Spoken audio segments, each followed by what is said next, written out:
लाहौर की तपती दोपहर में एक बूढ़ा शख्स जिसने मैला सा कुर्ता पजामा पहन रखा था और पाँव में घिसी हुई चप्पल थी, बैंक के खुदकार दरवाजे से अंदर दाखिल हुआ। उसके हाथ में एक पुराना सा थैला था और चेहरे पर झुर्रियां उसकी मेहनत कश जिंदगी की अक्कासी कर रही थी। जैसे ही वो अंदर दाखिल हुआ, एसी की ठंडक ने उसे सुकून तो बख्शा, लेकिन बैंक में मौजूद लोगों की नजरों ने उसे बेचैन कर दिया। वो शख्स कोई आम आदमी नहीं, बल्कि चौधरी असलम था, जो उस बैंक समेत मुल्क के कई बड़े इदारों का मालिक था। वो ये देखना चाहता था कि उसके बैंक के मुलाजमीन आम और गरीब कस्टमर्स के साथ कैसा सलूक करते हैं। और उसे उस ब्रांच के मैनेजर की शिकायत भी मिली थी कि वो कुछ बासर लोगों के लिए मनी लॉन्ड्रिंग भी करने में मुलवस है। जैसे ही वो अंदर पहुंचा, सिक्योरिटी गार्ड ने उसे रोकने की कोशिश की। ओए बाबा, यहाँ किधर? ये बैंक है, कोई लंगर खाना नहीं। चौधरी असलम ने धीमी आवाज में कहा, बेटा, मेरा अकाउंट है यहाँ, जरा चेक करवाना है। गार्ड्स ने बड़बड़ाते हुए उसे अंदर जाने दिया। बैंक के चमकते हुए फर्श पर जब उसकी टूटी हुई चप्पल की आवाज आई, तो कस्टमर्स ने उसे हकारत से देखा।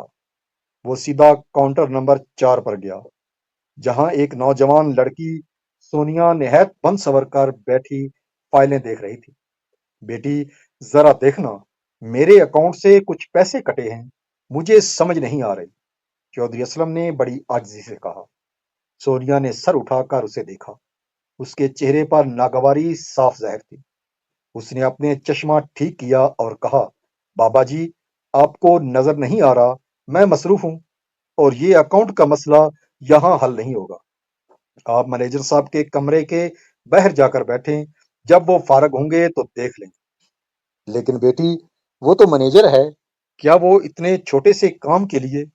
अभी चौधरी असलम साहब की बात पूरी भी नहीं हुई थी कि सोनिया ने सख्ती से कहा, जाएं यहां से, मेरा वक्त जाया मत करें।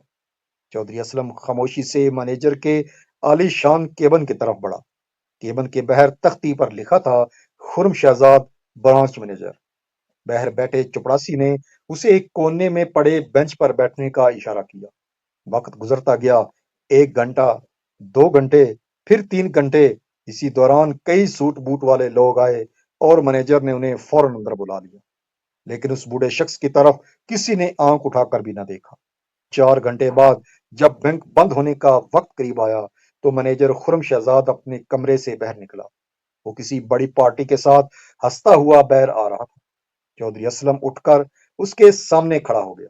साहब, मैं 4 घंटे से इंतजार कर रहा हूँ, जरा मेरा मसला सुन लें।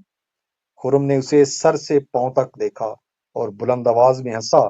तुम जैसे फकीरों का इस बैंक में अकाउंट होना ही नहीं चाहिए। तुम लोगों की वजह से हमारे वीआईपी कस्टमर्स परेशान होते हैं। मैनेजर का वक्त कीमती होता है बाबा, जाओ यहां से कल आना।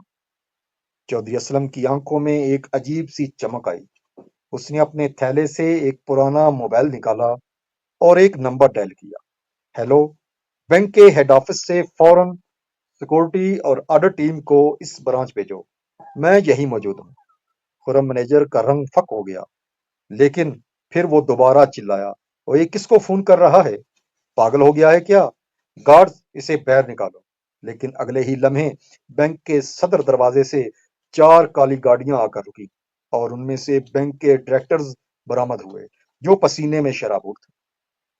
बैंक के सदर दरवाजे से जब हेड ऑफिस के 4 बड़े डायरेक्टर्स बदहवासी की हालत में अंदर दाखिल हुए, तो ब्रांच मैनेजर खुरम शहजाद को लगा कि शायद वो उसके अच्छे काम की तारीफ करने आए हैं। वो फौरन अपनी टाई ठीक करते हुए आगे बढ़ा, लेकिन उसके वहमो गुमान में भी न था कि अगला लम्हा उसकी जिंदगी का सबसे बड़ा झटका साबित होगा। डायरेक्टर्स खुरम को नजरअंदाज करते हुए सीधा उस मैले कुचैले बूढ़े के पास पहुंचे और सब उसके सामने झुककर सलाम किया। सर, हमें माफ कर दें, हमें देर हो गई। हमें बिल्कुल अंदाजा नहीं था कि आप खुद यहाँ मुआयना करने तशरीफ लाएंगे। खुरम के पैरों तले से जमीन निकल गई। सोनिया, जो दूर खड़ी ये सब देख रही थी, कि पांव से हाथ से फैले गिर गई। पूरे बैंक में मौजूद कस्टमर्स हैरत ज़दा थे कि वो शख्स جسے ابھی فقیر سمجھ کر دھتکارا گیا، وہ دراصل اس پورے بینکنگ گروپ کا مالک چودھری اسلم تھا۔ چودھری اسلم نے نہایت سکون سے کرسی پر بیٹھتے ہوئے اپنے تھیلے سے ایک فائل نکالی اور منیجر خرم شہزاد کی طرف دیکھا۔ خرم شاہ صاحب، آپ کا وقت تو بہت قیمتی ہے نا؟ آپ نے کہا تھا کہ مجھ جیسے فقیروں کا اکاؤنٹ یہاں نہیں ہونا چاہیے۔ خرم کی زبان تالو سے چپک گئی۔ وہ ہکلاتے ہوئے بولا، سر مجھے معاف کر دیں، مجھے غلط فہمی ہو گئی تھی، میں سمجھا کوئی عام سائل ہے۔ عام سائل؟ چودھری اسلم کی آواز میں ایک گرج تھی۔ اس بینک کی بنیاد اس لیے نہیں رکھی گئی تھی کہ یہاں صرف سوٹ بوٹ والوں کو عزت دی جائے۔ اس بینک کا ہر ایک روپیہ ان عام لوگوں کی امانت ہے جو دھوپ میں پسینہ بہا کر کماتے ہیں۔ اگر آپ ایک بوڑھے انسان کو 4 گھنٹے اس لیے انتظار کروا سکتے ہیں کیونکہ اس کے کپڑے میلے ہیں، تو آپ کو اس کرسی پر بیٹھنے کا کوئی حق نہیں ہے۔ چودھری اسلم نے سونیا کی طرف اشارہ کیا جو خوف سے کانپ رہی تھی۔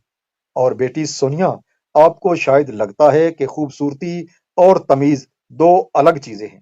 یاد رکھیے، آپ کا کام لوگوں کی خدمت کرنا ہے، ان پر احسان کرنا نہیں۔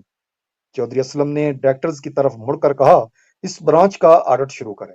مجھے بھی پتا چلا ہے کہ یہاں صرف غریبوں کے ساتھ بدتمیزی نہیں ہو رہی، بلکہ کچھ بڑے اکاؤنٹس میں ہیر پھیر بھی ہو رہا ہے۔ میرا اکاؤنٹس چیک کرنے کی ضرورت نہیں تھی، وہ تو بس ایک بہانہ تھا۔ اصل میں مجھے شکایت ملی تھی کہ یہاں منی لانڈرنگ کے کچھ معاملات چل رہے ہیں۔ یہ سنتے ہی خرم مینیجر کے چہرے پر ہمائیاں اڑنے لگی۔ اسے احساس ہوا کہ چودھری اسلم صرف پیس بدل کر اس کا رویہ چیک کرنے نہیں آئے تھے، بلکہ وہ اس کے کالے کرتوتوں کی جڑ تک پہنچ چکے تھے۔ سر، میں بے گناہ ہوں، خرم نے لڑکھڑاتی آواز میں کہا۔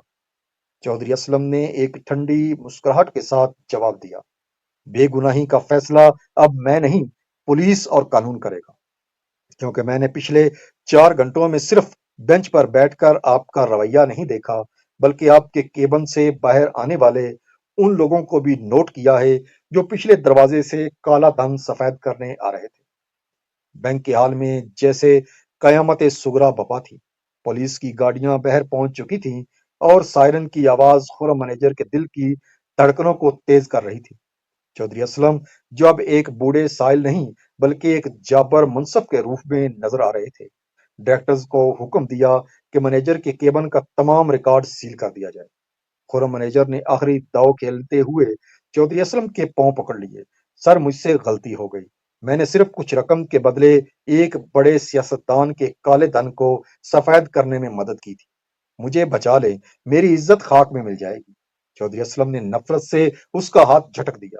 عزت؟ خرم صاحب، عزت اس وقت خاک میں نہیں ملی